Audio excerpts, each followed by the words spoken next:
Une des premières causes de blocage dans le changement ou de rejet de l'incertitude, c'est les réfractaires au changement. Comment tu peux arriver à aller au-delà de ça ? Première chose, accepte, quand tu n'es pas réfractaire au changement, que certains puissent l'être. C'est-à-dire que tu ne dis pas, mais bougez-vous les gars, mais allez-y. Mais vous attendez quoi pour mettre en œuvre la nouvelle organisation ? Ça va être génial. Si tu es déjà dans cette logique-là, tu as perdu. Tu essaies de les convaincre et ils n'ont pas envie d'être convaincus. Il faut induire le changement chez eux plutôt qu'essayer de les convaincre, qu'eux-mêmes acceptent de changer. Ensuite, verbalise leurs émotions. On parlait d'empathie tout à l'heure. La capacité à être empathique, c'est voir les émotions de l'autre sans les partager. Si tu les partages, tu deviens sympathique.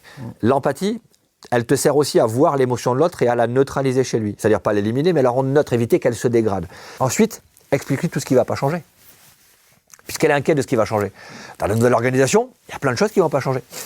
Les bureaux vont rester les mêmes, les horaires de travail ne vont pas changer, la répartition des tâches non plus. Tu vas lui montrer qu'elle a focalisé son attention que sur les trucs qui l'inquiètent. Et ça, c'est ce que j'appelle cet effet, l'effet d'aspiration.